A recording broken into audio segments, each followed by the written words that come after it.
chào mọi người, chào mừng mọi người đã quay trở lại với video của mình. Lần này sẽ là một vlog đi chơi ở Vũng Tàu 2 ngày 1 đêm gửi đến quý vị và các bạn. Mình di chuyển bằng limousine từ Sài Gòn và sau khoảng 3 tiếng là mình đã đến thành phố Vũng Tàu rồi này. Chuyến đi lần này thì mình đi cùng với 3 người bạn ở Sài Gòn của mình. Lúc này là bọn mình đang thuê xe máy để di chuyển trong Vũng Tàu trong một ngày ở lại đây. Chiếc này cho thuê mà. Không à.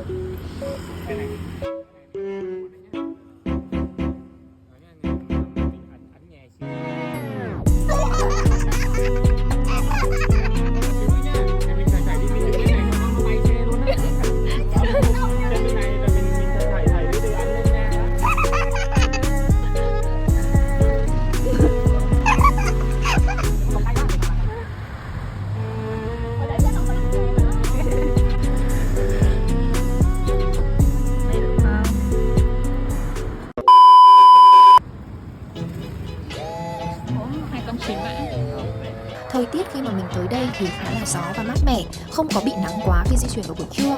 Sau khi thuê xe xong thì bọn mình cần phải tìm một cây xăng để đổ xăng, rồi sau đó thì sẽ đi ăn trưa. Trưa nay bọn mình đi ăn bánh khọt và đây cũng là một trong những món ăn đặc trưng của Vũng Tàu.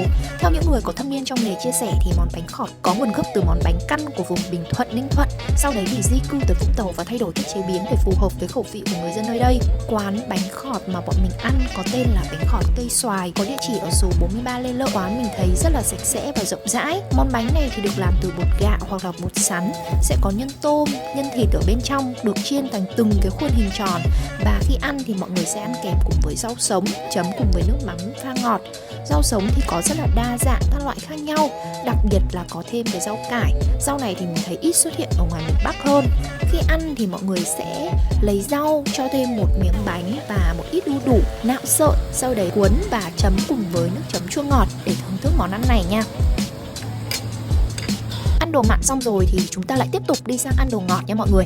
Kem bơ sầu riêng sẽ là món thứ hai mà bọn mình ăn tại Vũng Tàu. Lúc đầu đến thấy quán đóng cửa thì mình nghĩ là sẽ không được ăn. Ai ngờ là anh chị chủ đi ngay sau bọn mình để vào mở cửa. Anh chị ấy bán tại nhà luôn nên là không gian khá là gần gũi. Chủ yếu là bán cho mọi người mang về nên là cái chỗ ngồi lại cũng không có nhiều. Do mình không ăn được sầu riêng nên là sẽ chỉ gọi một phần kem bơ thôi. Mình thấy kem bơ sầu thì sẽ có một miếng sầu khá là to. Thực ra thì mình khá là dễ tính nên là thấy ăn kem bơ chỗ nào nó cũng na ná nhau, đều ngon, vị rất là giống kem bơ mọi người ạ. Do vẫn chưa đến giờ nhận phòng nên bọn mình đã quyết định là đi siêu thị ở ngay gần chỗ bọn mình thuê thì có một cái Lotte Mart khá là to. Vừa vào tới nơi thì là có chỗ chụp ảnh photo booth, vậy nên bọn mình đã đi chụp ảnh trước. Live forecast này thì mình chụp cũng mấy lần ở Hà Nội rồi, cũng có một số phụ kiện trang trí. Tuy nhiên thì mình thấy template và màu ảnh bên này so với một số bên khác mà mình chụp thì chưa được bằng.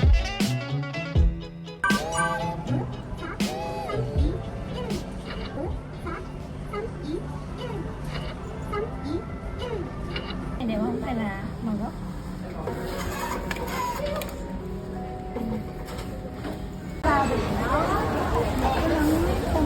Khoảng 2:30 thì bọn mình có về lại chỗ Airbnb mà bọn mình thuê để nhận phòng. Và mình sẽ room tour qua cái phòng cho mọi người xem nha. Ở phía bên ngoài này thì sẽ là phòng khách và phòng bếp luôn. Sẽ có cả không gian ban công để mọi người có thể phơi đồ nữa. Bên trong này thì sẽ là phòng ngủ, có 2 giường ngủ và có nhà vệ sinh.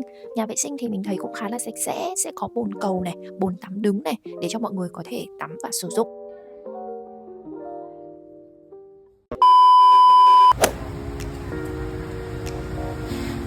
Buổi chiều thì bọn mình có ghé qua một quán cà phê có view nhìn ra bãi biển để ngắm hoàng hôn. Quán họ làm có những cái lối đi xuống để mình có thể ra tận bờ biển luôn. Hoàng hôn buổi chiều hôm ấy phải gọi là siêu đỉnh, siêu đẹp luôn đấy mọi người ạ. Lúc này thì vẫn còn sớm nên là bọn mình tranh thủ gọi đồ uống và chụp ảnh trước. Đồ uống thì mình thấy uống cũng được, không quá đặc sắc, bởi vì thường những quán cà phê như này họ sẽ chủ yếu tập trung vào view chụp ảnh hơn. Thì lúc mình sẽ làm gì hả chị?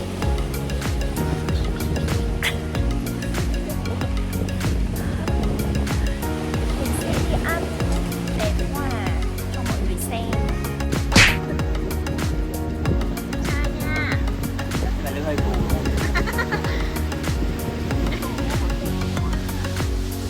Càng ngồi thêm lâu thì cái bầu trời nó càng thêm đẹp với mọi người. Lúc này là khoảng tầm 6 giờ và trời nó càng ngày nó càng đậm hơn so với cái lúc đầu mà bọn mình đến đây. Thực ra lúc đầu mình tưởng là cái hoàng hôn này nó đã đẹp nhất rồi, nhưng mà không, đến khi mà bọn mình chuẩn bị đi về rồi thì nó còn ra được một cái màu hoàng hôn màu hồng như thế này nữa cơ.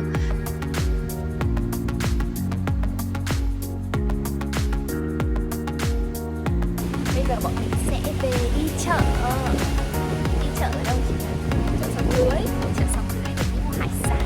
Sau đó tụi mình sẽ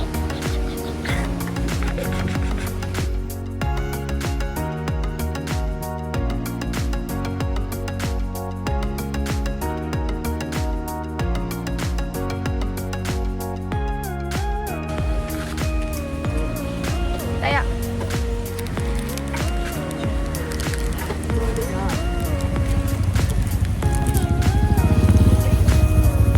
Bây giờ sẽ đi chợ.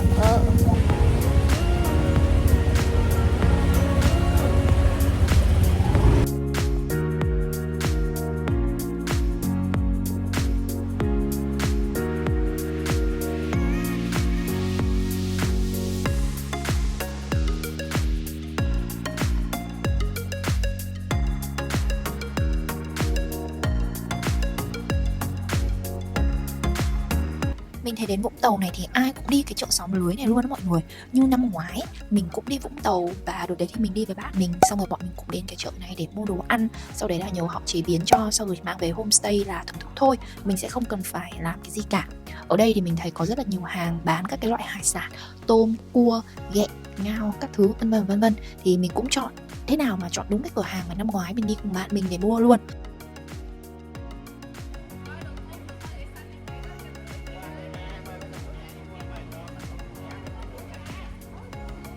Trước khi mua thì mọi người cũng nên hỏi giá trước để biết được là giá cái loại hải sản mà mình mua nó sẽ dao động trong khoảng bao nhiêu. Mình thấy ở đây thì cũng không phải mặc cả quá nhiều đâu. Hầu như là cái giá mà bọn mình mua nó cũng sẽ là cái giá xem với cái giá mà người bán đã đưa ra ngay từ lúc đầu luôn. Họ sẽ tính thêm cái công chế biến cho mình khoảng tầm vài chục nghìn nữa thôi.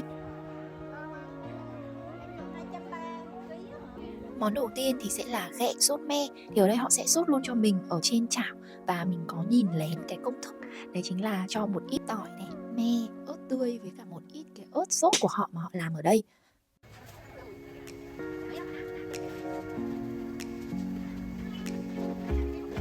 Tiếp theo thì bọn mình có mua thêm bạch tuộc để ăn món bạch tuộc nướng sa tế. Mọi người ở đây cũng sẽ làm sạch bạch tuộc và sau đấy thì sẽ đem vào chế biến luôn cho bọn mình. Ngoài ra thì bọn mình cũng mua thêm cả hàu để ăn, cả hàu nướng mỡ hành. Bởi vì là không có rau thì nên là phải gọi thêm một suất, đấy là rau muống xào tỏi.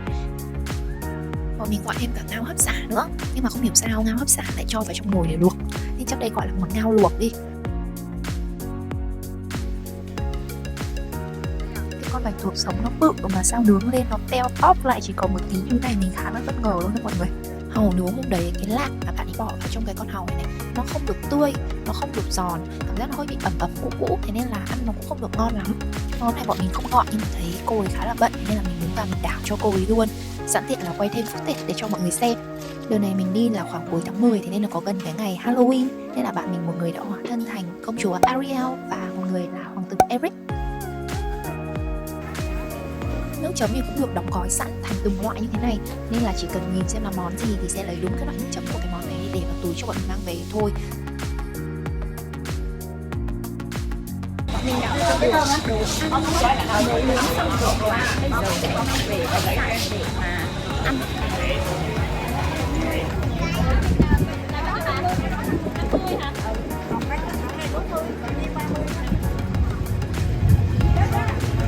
Cho con lên được muối cho con. Dạ con cảm ơn. Mọi người gửi xe ở đây là 10.000 một xe nha.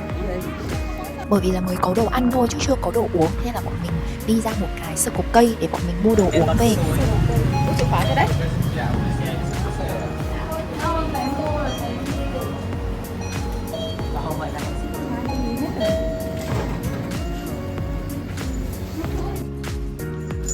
Tăng động quá mức á. Được tụi mình dừng xuống. Đây này đúng rồi, đây 0409.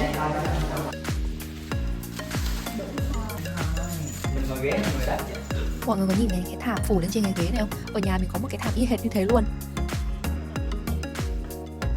Và đây sẽ là bữa ăn tối nay của bọn mình, bao gồm có hàu nướng mỡ hành, rau muống xào tỏi, bạch tuộc nướng sa tế, ghẹ sốt me và ngao luộc sả. Ở cái Airbnb này thì sẽ có sẵn bát và đũa luôn, thế nên là mọi người cũng yên tâm để mà mua đồ về nhà ăn nhá. Nhưng mà nhớ là ăn xong thì phải dọn rửa, bởi vì không họ sẽ tính phí cho mình đấy. Nó sẽ không có mở ra mà mọi người ăn. tụt đấy. Kéo bị á. Còn bạn nghe vậy á, có cảm giác như là đang ngủ quận 7 á.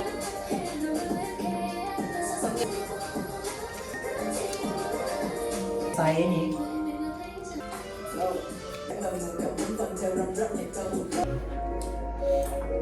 Zin đó hả? Nhưng mà giờ nó thích nghe nhạc Việt hơn nhá. Cũng con nghêu này không?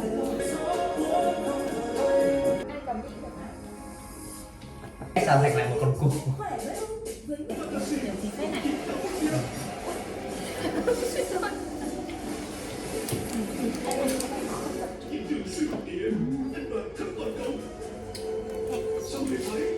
The next morning. Sáng hôm nay bọn mình dậy sớm để đi ra bãi biển, bởi vì là cái Airbnb của mình nó ở khá gần biển. Bọn mình đi bộ là đã ra đến nơi rồi. Bãi biển buổi sáng sớm thì cũng không có quá nhiều người tắm biển mấy, bởi vì là biển ở đây thì mọi người nhìn thấy đấy, nước nó cũng không được trong xanh lắm, nên là chủ yếu bọn mình chỉ đi dạo trên bãi biển thôi. Mặt trời lúc này nó cũng đã lên đến đỉnh rồi, nên là mình phải mặc áo chống nắng đó mọi người. Thời tiết kiểu nó cũng khá là nóng nực, nên là đứng ở đây một lúc là về bị đau đầu luôn.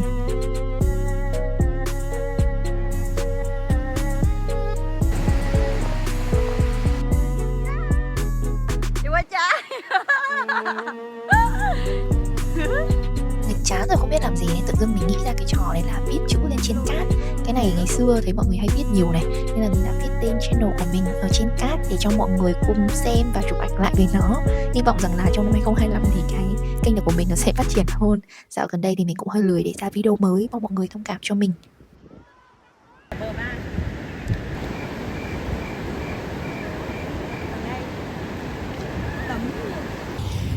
Chúng ta vừa đi biển về. Nãy bảo nhảy để quay thì không nhảy. Ui mát thế. Bây giờ bọn mình sẽ đi ăn sáng.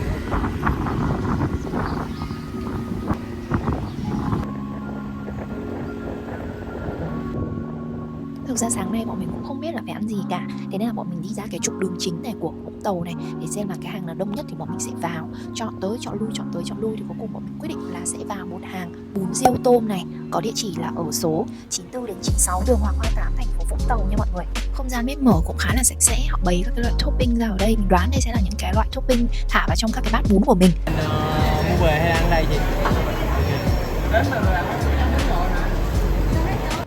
Ở đây khi mà mọi người muốn pha đồ chấm thì cũng có thể tự ra quầy để pha cái đồ chấm theo cái mong muốn của mình, giống như kiểu đi pha đồ chấm ở Hai Di Lao á. Muối, đường, ớt, me, nước me cho có vẻ ngon.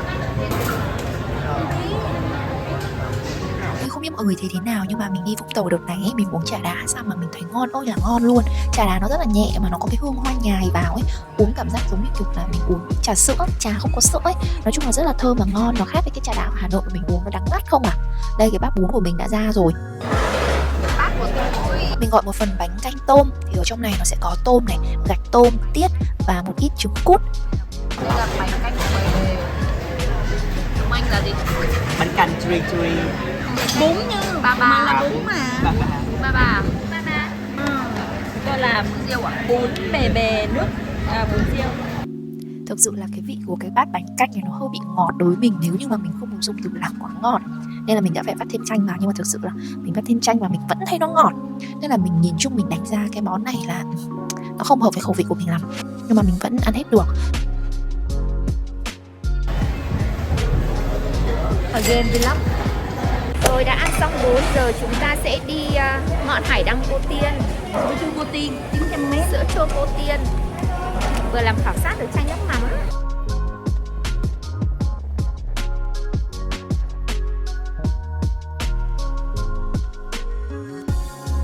Cái con đường đi lên trên ngọn núi này thì nó rất là thoáng đãng, mát mẻ và khung cảnh rất là đẹp mọi người ạ. Nó làm mình liên tưởng đến cái con đường khi mà mọi người đi lên trên bán đảo Sơn Trà ở Đà Nẵng ấy.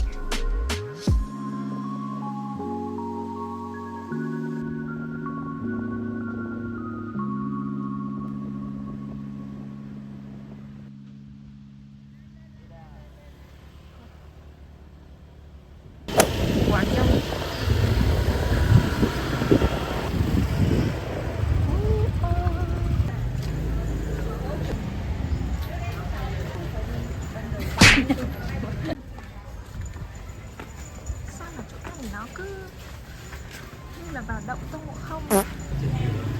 Cảm nhận của bạn như thế nào khi lần đầu được ăn trứng gà cô Đã ăn Tiên? đâu. Chàng phục vụ may mắn. Nó cũng sẽ chua mà.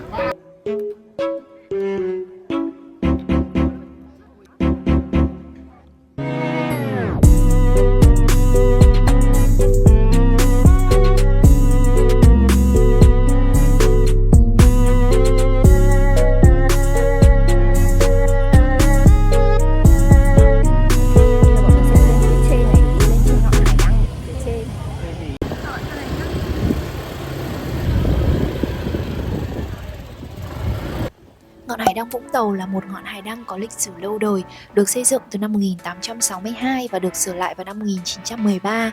Ngọn hải đăng với nét đẹp cổ kính này thu hút khách du lịch đến tham quan từ trong và ngoài nước, nên là mọi người có thể thấy là rất là đông xe ô tô đi lên trên này, nên là bọn mình cũng không có ở lại tham quan được nhiều mà bọn mình đi vòng xuống đi về luôn.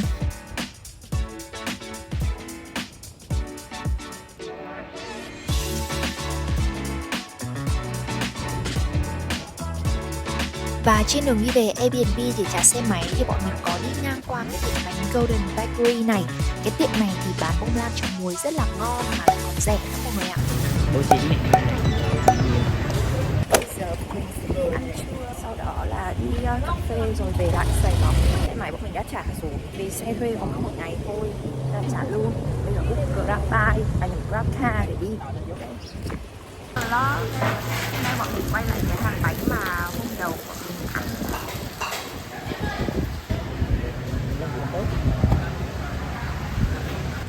Bánh cập này là 45.000. 45 à? Ở 40 à? Cô rẻ thôi à? 40.000 tiền bánh cập này. Hồng tôm với cả con thì lại thêm một lời khen nữa cho trà đá ở Vũng Tàu. Uống rất là thơm mà rất là ngon. Bánh khọt này thì mọi người ăn, mọi người sẽ cuốn thẳng cùng với rau, sau đấy là chấm cùng với cả nước mắm chua ngọt thôi, chứ nó sẽ không có cái miếng bánh đa nem để mọi người cuốn cùng ở ngoài đâu. Cái món bánh này thực sự mình nói ăn rất là ngon luôn, mình ăn rất là hợp món bánh này. Không biết có phải là vì kiểu nó có rau rồi là nó có thịt và nó chấm với cả nước mắm hay không, nhưng mà về đến Hà Nội ấy, một lần mình ngồi mình edit lại cái video của cái món bánh khọt này xong rồi mình thèm quá, mình mới lên trên Shopee Food để mình xem là ở Hà Nội có quán nào bán bánh khọt không, nhưng mà không có một quán nào cả mọi người ạ. Bọn mình đã ăn trưa xong, bây giờ sẽ đi ra quán cà phê để nước, sau đấy là sẽ đi về Sài Gòn nha. Bây giờ thời tiết cũng khá là nắng. Hôm nay bọn mình ăn lại cái quán bánh khọt hôm đầu tiên mà bọn mình xuống đây ăn ý. Món này thì ăn cũng khá là nhẹ nhàng, nhẹ bụng, không bị quá là nặng, gồm là để ăn vào buổi trưa này. Chứ bọn mình cũng không đi ăn những cái món như kiểu là lẩu với các thứ. Bây giờ thì đang đứng chờ xe Grab để di chuyển ra quán cà phê, sau đấy sẽ từ quán cà phê để đi về Sài Gòn. Mình chỉ đi Vũng Tàu 2 ngày 1 đêm thôi, nên là thứ 6 hôm nay thứ 7 đi về rồi. Lúc đầu bọn mình định đi quán cà phê ở bên cạnh quán Catinat này, đã book xe đến quán bên cạnh rồi, chú bảo vệ ở quán bên cạnh còn mở cửa xe cho bọn mình đón bọn mình xuống. Xong rồi chả hiểu thế nào, bọn mình nhìn bên cạnh thấy có Catinat, thế nên là bọn mình lại chạy sang Catinat để uống. Tự dưng cảm thấy hơi có lỗi với chú bảo vệ kia.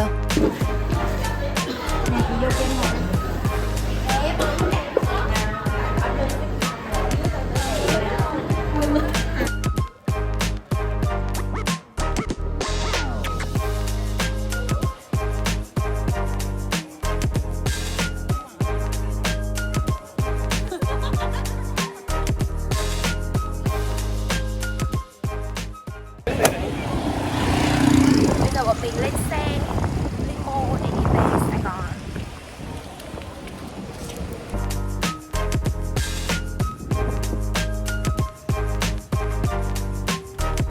Về đến Sài Gòn một cái là phải bắt xe ôm để đi về nhà, bởi vì là nếu đi ô tô thì sẽ rất là tắc đường.